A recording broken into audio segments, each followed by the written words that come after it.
자, 그러면 지금 다들 들어오셨습니까? 예. 예.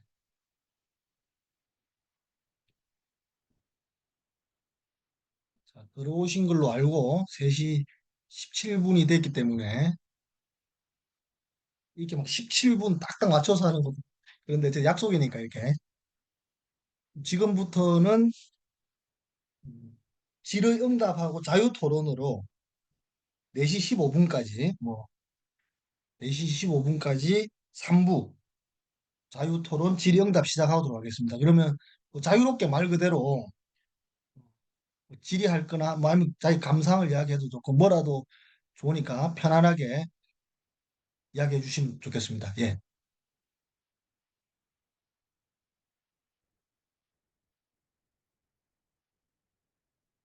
질문이 있으신 분은 질문해 주십시오.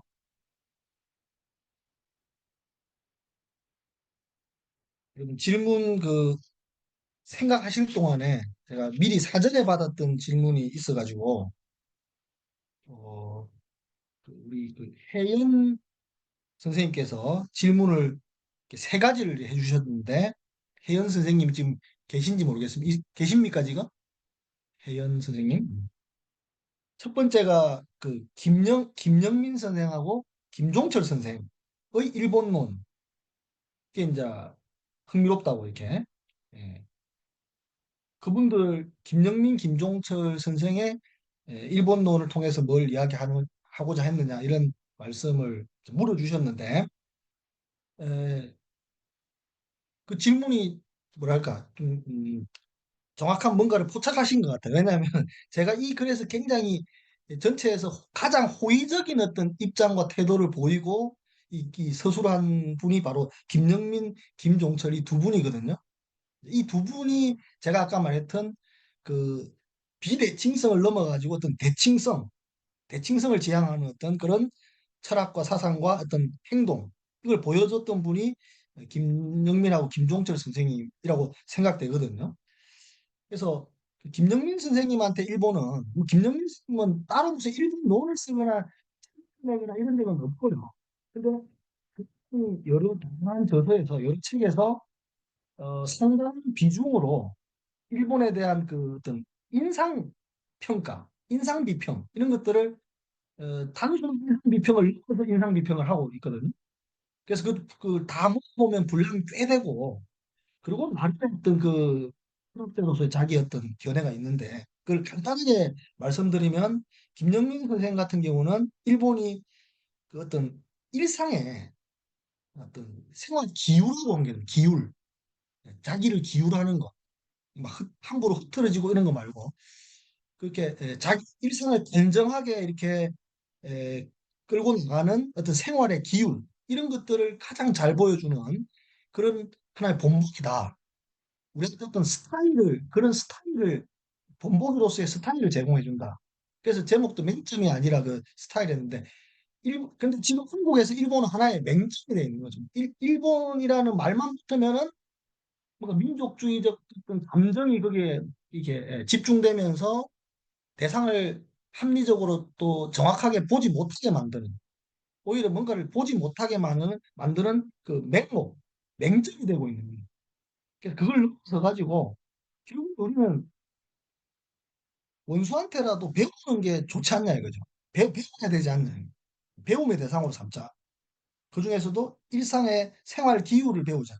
뭐 이런 맥락으로 아주 엄격하게 투박하게 이야기할 수 있을 것 같고 김종철 선생님의 일본론은 그것도 뭐 김종철 선생님도 따로 무슨 일본론을 개진했다기보다는 김종철 선생님이 그 이시무레 미치코 그죠? 신들의 마을이라는 책을 녹색평론에서 번역했는데 이 시무레 미치코라는 이 인물에 대한 그리고 그 작업에 대한 굉장한 어떤 그 가치 부여를 했거든요. 그거를 이제 이야기한 건데 그 이시무레 미치코의 작업 그걸 통해서 이야기하고자 한 거는 뭐냐 하면은 이제 근본적인 것이 맹독성을 가지고 있는 얼마나 큰 독성을 가지고 있는 그 이제 미나마타 그 사례를 가지고 이야기를 하는 거죠.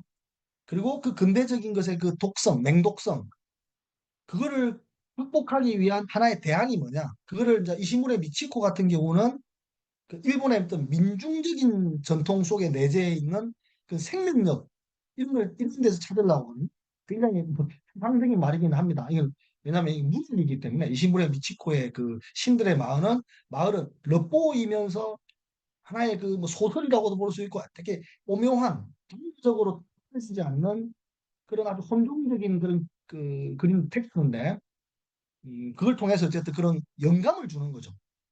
체계적이고 논리적인 대안을 제시한다기보다 김종철 선생님이 이시무레 미치코에게서 이제 받았던 건 바로 그런 일본의 어떤 민중적 전통 속에 있는 생명력이라는 그 영감, 그걸 어떻게 이제 같이 공유하면서 이게 근대적인 것의 맹독성을 극복할 수 있을 것인가, 요걸 좀 고민했던 그런 맥락입니다. 그 다음에 그 황해 문화에 대해서 물었거든요. 황해 문화의 동아시아론. 그것도 아주 좋은 질문인데 제가 그걸 좋은 질문이지만 제가 그걸 뭐 명쾌하게 답할 수 있는 역량은 부족합니다. 왜냐하면 제가 황해 문화를 잘 알지를 못하고 황해 문화는 알지만 황해 문화에서 나오는 그 글들을 제가 뭐 꾸준히 탐독해 온 게 아니기 때문에 그러나 이제 제가 말씀드릴 수 있는 거는 황해 문화는 당연히 그 벌써 도뭐 성분이 아니잖아. 황해. 그리고 이거는 이제 처음 만들어질 때 그 인천에서 만들어지고 있는데 최원식 선생님이 여기 이제 같이 개입을 많이 했고 같이 활동도 하시고 했잖아요. 지금 안 하시지만은. 그래서 이 그런 의미에서 최원식 선생님이 가지고 있는 동아시아론에 대한 어떤 그런 개념들이 안에도 많이 녹아 있고 또 동시에 인천이라는 어떤 지리적 위상, 어떤 지정학적 위상, 인천이라는 걸 중심으로 해서 동아시아를 바라보는 어떤 그런 맥락에서 아주 또 다른 어떤 동아시아론하고 다른 점이 있지 않냐. 인천이라는 아주 그 어떤 거점, 음, 구체적인 어떤 그 지역을 중심으로 해서 이 동아시아를 갖다 구상하고 상상하고 한다는 점에서 차이가 있다. 이런 생각이 들고, 그걸 최근에는 이제 백원당 선생님 같은 분이 이제 성공회 대학에 계시니까 같이 그 어떤 인력 풀과 같이 결합해가지고 뭐 그런 것들을 펼쳐 나가시는 걸로 이렇게 알고 있습니다. 일단 요 정도 이야기를 하고 다른 이제 질문을 좀 받아보도록 하겠습니다. 예.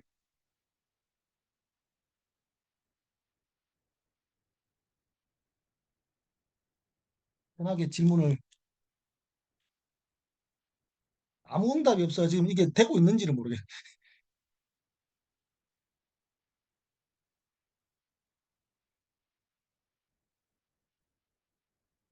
질문 없습니까?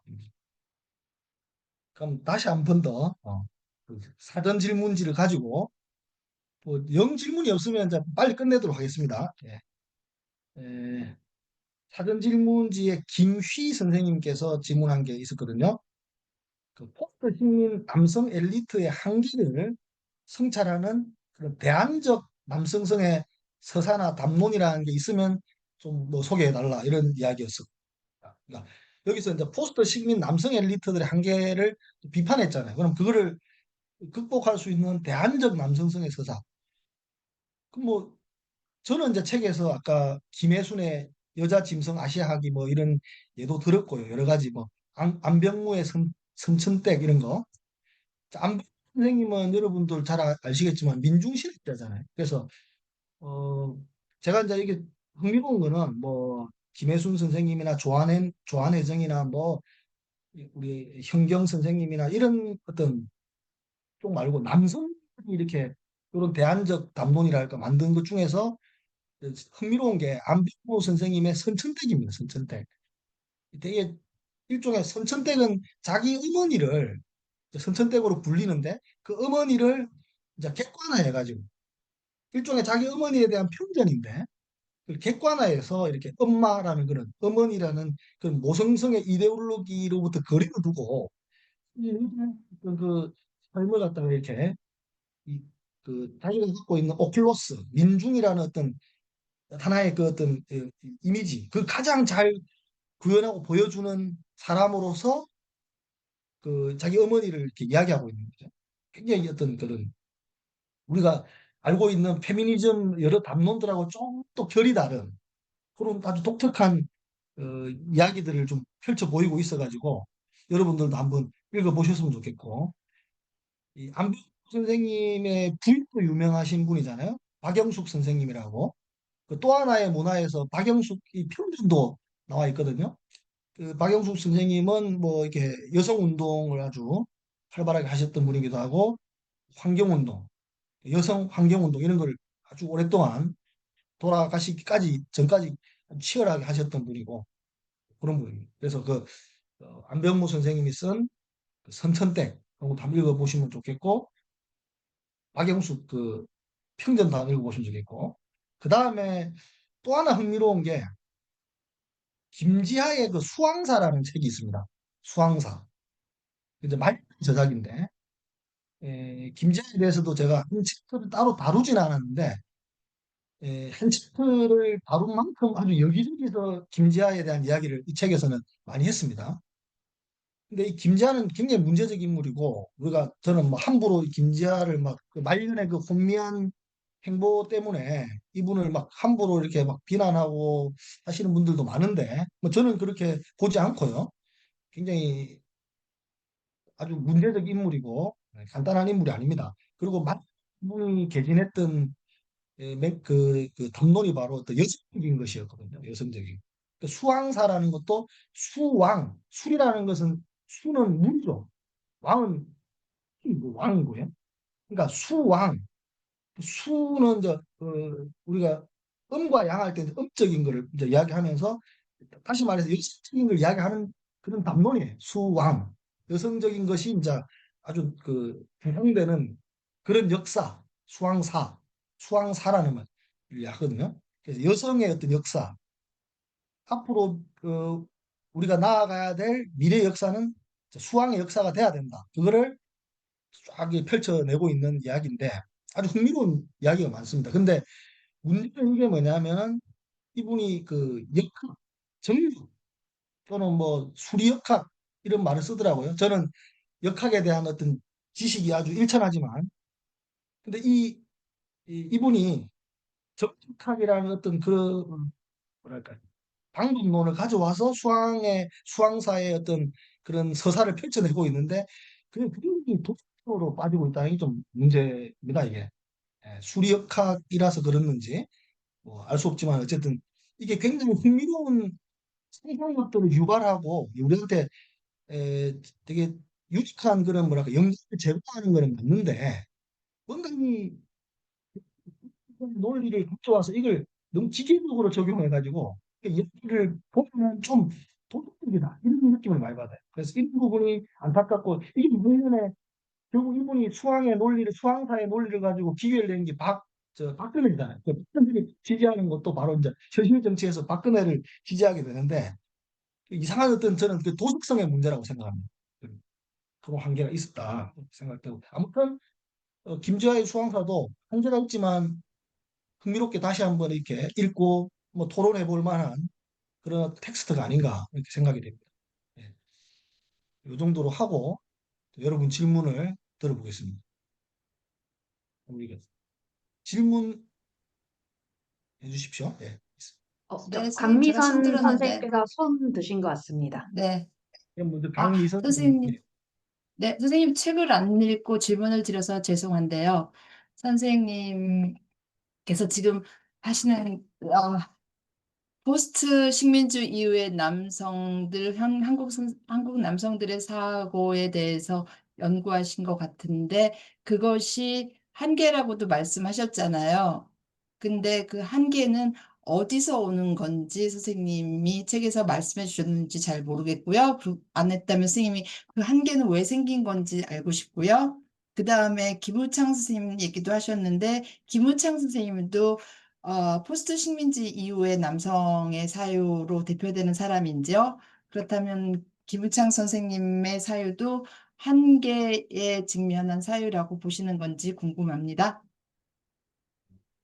그뭐 제가 뭐 그 한계라고 또 이렇게 한계를 중심으로 질문하시니까 제가 마치 이제 이분들을 뭐 한계를 비판하는 담론을 펼친 것처럼 이렇게 느껴질 수도 있는데 그런 건 아니고 한계를 좀 아니, 저는 그 한계를 비판한 게 상당히 좋거든요. 사실 왜냐면 예. 대칭적인 사고로서 비대칭적인 그 케이오스적인 사고를 재단하려고 하는 거는 지금 현대 시점이랑 맞지 않아서요. 예, 예. 그래서 제 말씀은 그래서 그 한계라는 게 저는 이제 제가 오늘 이야기한 맥락 속에서는 이런 거죠. 뭐 한계라는 게 좀 아까 뭐라고 제적이라 했잖아요. 그러니까 자기 서사, 에, 자기 형성의 서사 이야기했는데 자기를 형성하는 서사를 만드는 거는 열려 있어야 되거든요. 여러 가지 선택지가 있고 자기의 삶을 이런 식으로 만들어 나갈 수 있고 해야 되는데 이 포스트 식민 주체라는 것은 말 그대로 이 포스트 식민 주체라는 명명 속에 포스트 식민자들이잖아요, 이분들은. 그러니까 식민주의적 트라우마를 갖고 있는 자들이잖아요. 그 일종의 훼손된 자들이고 상처받은 자들이거든요. 그게 그들한테 어떤 한계로 작용한 거죠. 그 한계의 핵심을 저는 뭐라고 봤냐면, 그러니까 이 자기 입국이고 이런 자기 개인적인 문제보다는 항상 역사적이고 민족적이고 이런 거대한 관념이라든지 이런 것에 대한 도덕 강박, 우리 민족을 위해서 뭔가를 해야 되고 우리 민족의 어떤 그러니까 국가, 우리 한국 이런 걸 정립해야 되고 뭐 이런 것들이 강하게 작용했다는 거죠. 그게 이제 이분들이 직면했던 한계. 그러니까 그들의 개인 개별적인 한 분 한 분이 갖고 있는 어떤 문제점이라기보다는 그 식민 주체라는 이 역사적 주체들이 가질 수밖에 없었던 그 한계성을 이제 이야기를 한 거고요. 그 의미에서는 그러면 선생님은 거기에 정당성을 주시는 거예요? 아니면 문제시하는 거예요? 한국 그 지성사에 있어서요? 또 우리 문제인 거죠. 그게 그러니까 우리 과정이죠. 선생님 목소리가 자꾸 왔다 갔다 돼요. 들렸다 안 들렸다 합니다. 목소리가 안 들립니까? 그러니까 그게 그 우리 환경에서 우리 극복해야 될 공통의 과제라고 생각합니다. 이게 뭐 개인적 문제들이다 한계다 이렇게 그냥 번박하게 말하고 넘어가자는 게 아니고 제가 포스트 식민 주체라는 그런 명명을 사용한 것은 이 포스트 식민 주체라는 어떤 주체성을 이야기하고 있는 거거든요. 그래서 이 집단 주체성의 문제는 우리 문제잖아요. 우리 문제이기도 하고 같이 이렇게 풀어나가야 될 문제고 자, 그들이 밀고 나갔던 그 자리에서 우리가 인도받아가지고 그걸 넘어서야 되는 거죠. 또 그런 이야기를 제가 한 거고 그리고 아까 그 김우창 선생님 이야기를 하셨는데 그러니까 제가 그게 무슨 급선한다 부선한다 이런 말이 아닙니다. 정당화한다 뭐 이런 문제가 아니고 김우창 선생님도 저는 그런 세대적인 어떤 조건 속에서 그런 저는 한계의 영향을 받고 있다고 생각하거든요. 그럼에도 불구하고 김우성 선생님은 아시다시피 세계인문학이라는 잡지를 했거든요. 그러니까 우리가 창비 문제가 있는데 그 되게 민족적인 것과 그 민족적인 걸 넘어서려고 하는 거하고 그런 어떤 뭐랄까 헤게모니 투쟁 사이에서 세계인문학이라는 잡지가 이제 민음사에서 나오는데 그게 이제 아마 초대 편집위원 하면서 계속 꾸려왔고 그 맥락 속에서 민음사 세계문학 전집이 나오고 그 민음사 세계문학 전집의 편집위원으로도 알고 있거든요. 그러니까 다시 말해서 김우창 선생님이 걸어가신 길은 제가 이 책에서 다룬 분들하고는 또 조금 다른 게 좀 더 또 세계적인 거 보편 속에서 이분은 이걸 극복하려고 했던 것 같아요. 그러니까 민족적인 것의 그 특성을 좀 이게 이렇게 극복하고 이겨내시려고 했던 그게 더 강하지 않나라는 생각을 하고 있습니다. 예.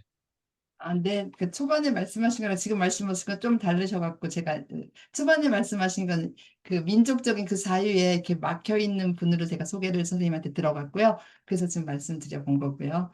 네.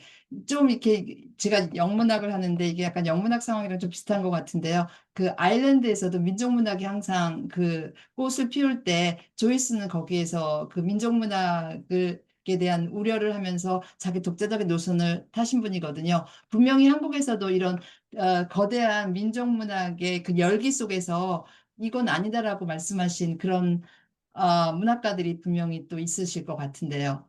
그러니까 김수영 씨도 생각나고요. 네, 그런데 그분들에 대한 다른 것도 하나의 그 꼭지로 음, 놔줬으면 좋을 것 같아요.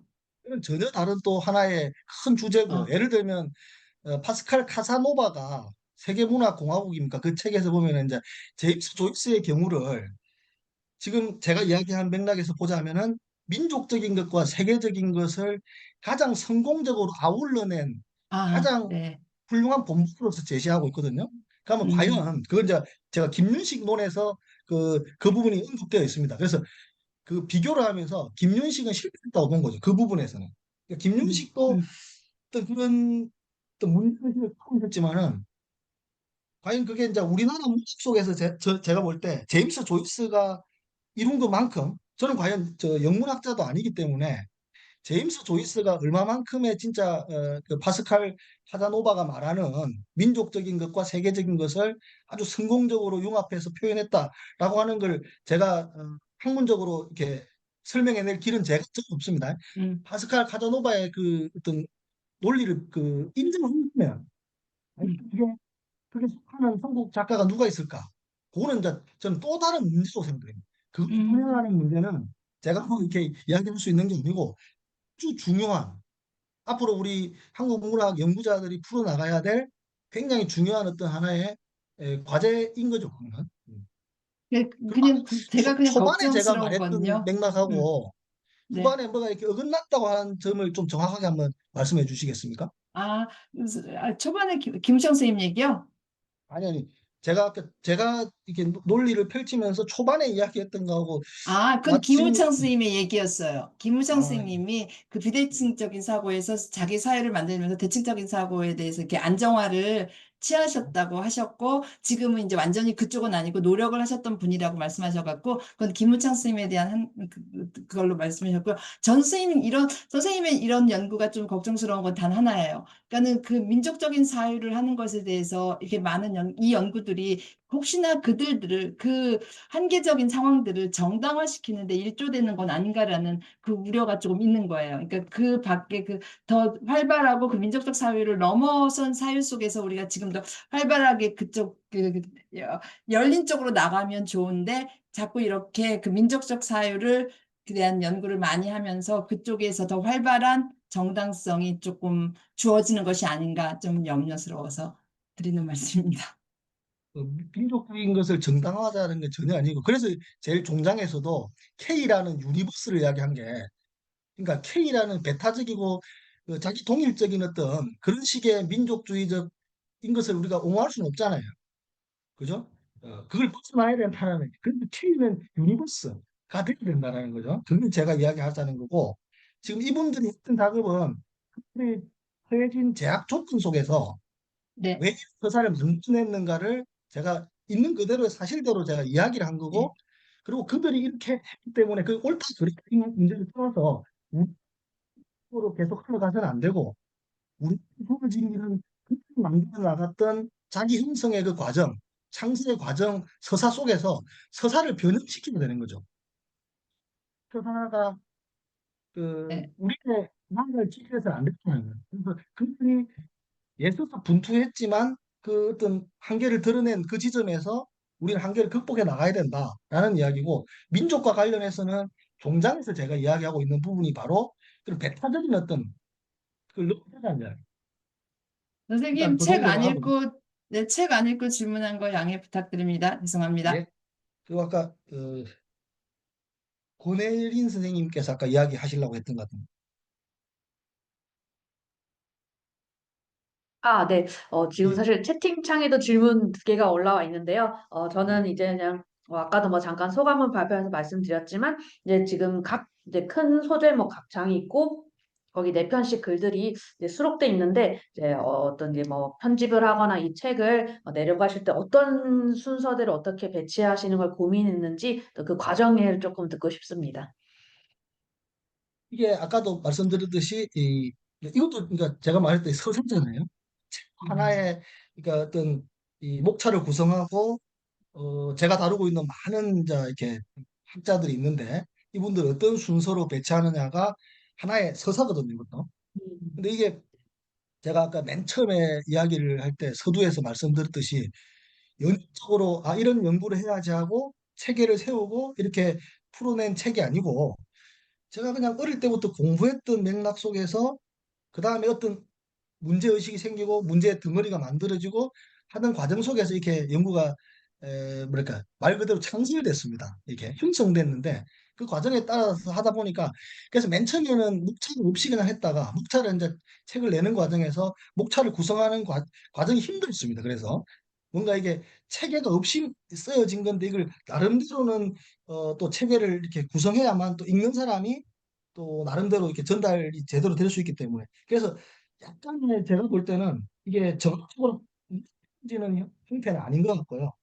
그래서 어느 정도의 그 뭐라고 할까 그 유연성이 있고 정합성 부분에서는 좀 떨어지는 부분이 있습니다. 그런데 전체적으로 제가 했을 때는 나름대로 이렇게 부를 구성할 때 아까 이야기했듯이 좀 더 예를 들어서 뭐 김윤식 선생을 다루고 있는 그 장에서는 성장이라는 부분, 성장 선생, 교양이라는 부분, 그게 좀 강화된 거고 그다음 제1부에서 뭐 이어령 선생을 다루고 할 때는 그게 그야말로 아까 존재론적인 그 보충, 결핍 이런 것을 어떻게 극복하려고 했는가 그런 부분에 이제 주목을 뒀던 거고 뭐 하여튼 그런 식으로 그다음에 또 어떤 분은 또 이렇게 어떤 인물 중심이 아니라 텍스트 중심으로 그런 이제 주로 서툰 식으로 썼던 글들을 모을 때는 좀 그런 식으로 했고 그다음에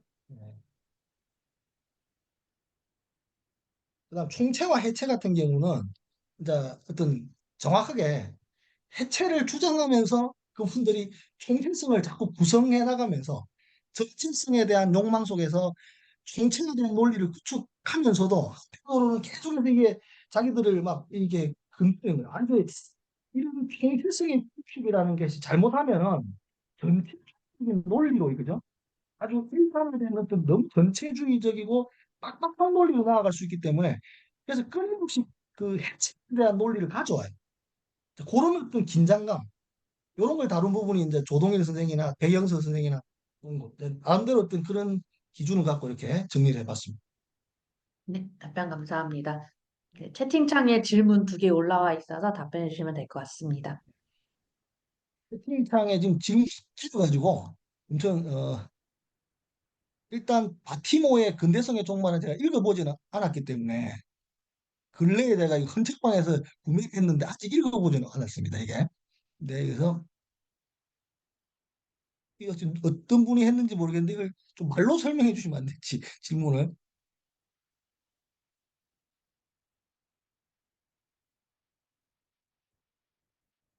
그러니까 제가 보니까 이게 바티모가 이렇게 이야기하고 있는 그 책에서 어떤 이탈리아적 상황에서 어떤 논쟁이 있는 것 같습니다.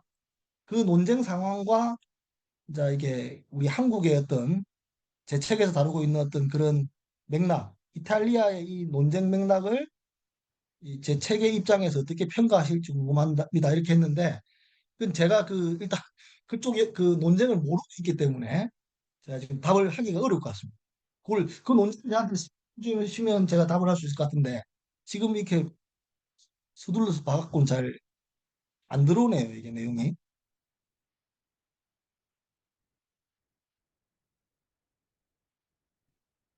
이거 저기 또 우리 김희 선생님께서 또 이건 좋은 질문인 것 같습니다.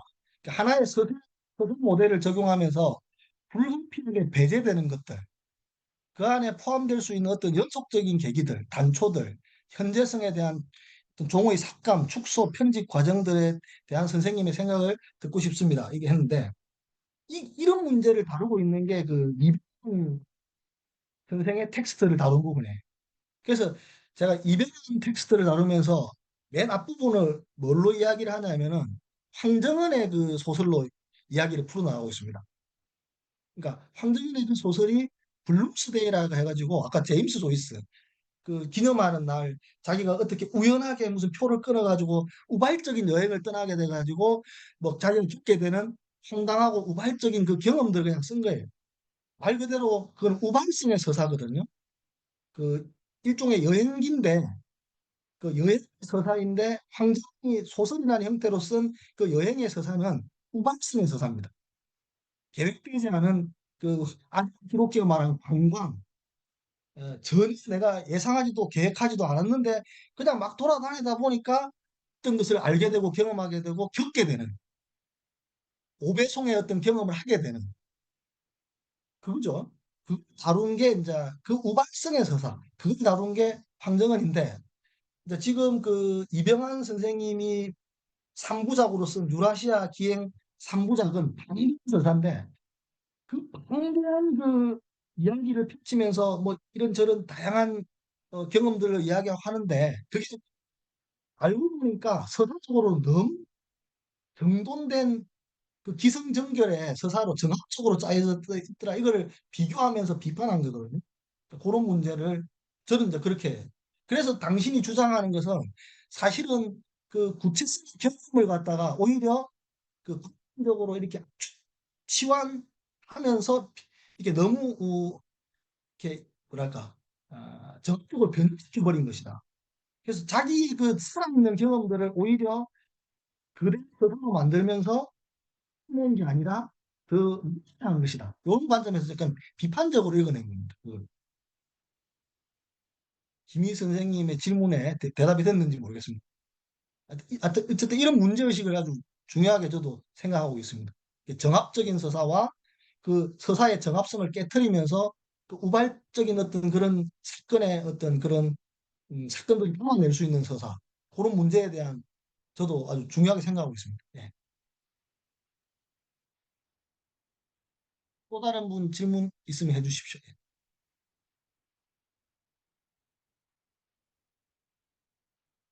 예, 그러면 질문이 없으면은 지금 한 48분 정도 됐는데 원래는 3시 15분까지인데 질문이 더 있으면 제가 얼마든지 받을 수가 있는데 그리고 화면으로 이야기를 하니까 너무 좀 안타깝고 제가 직접 얼굴을 예전에 제가 그 문학의 역사들이라는 책을 2017년인가 그때 이제 갈무리에서 내고 프레일이 갔거든요.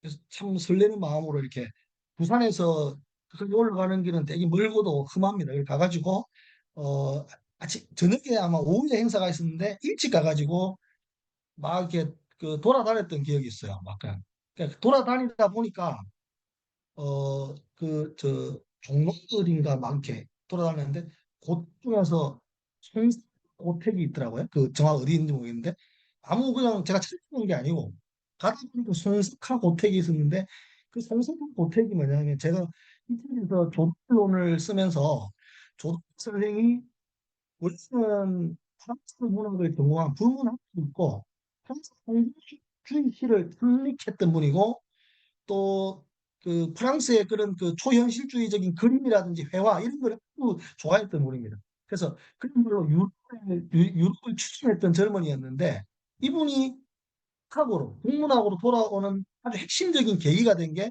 송석하의 한국 민속고라는 책 제목은 정확한지는 모르겠는데 송석하 선생님의 한국 민속고라는 책을 읽어요.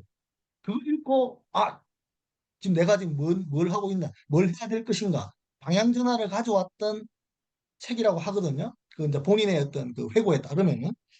그래서 그 송석화 선생님의 집을 고택을 제가 우연히 그 500죠 500 만났던.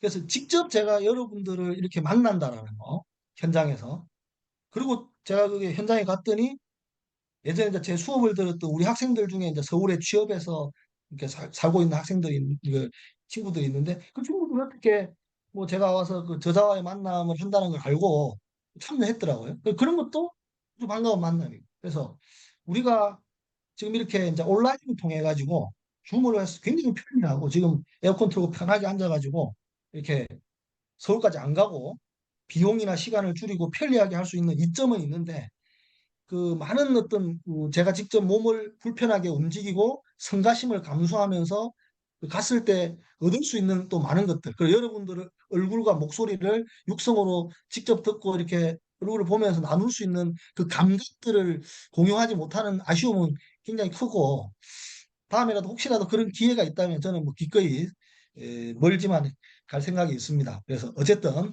갈무리에서 이렇게 제막 아주 부족한 원고인데 그걸 책으로도 내주시고 또 이런 귀한 자리를 마련해서 독자분들을 만나게 해주셔가지고 아까 60명이 신청을 하고 40여 명이 오늘 이렇게 직접 참여를 하셨는데 너무나 이게 감사한 일이고 저자로서는 굉장히 고맙고 그렇습니다.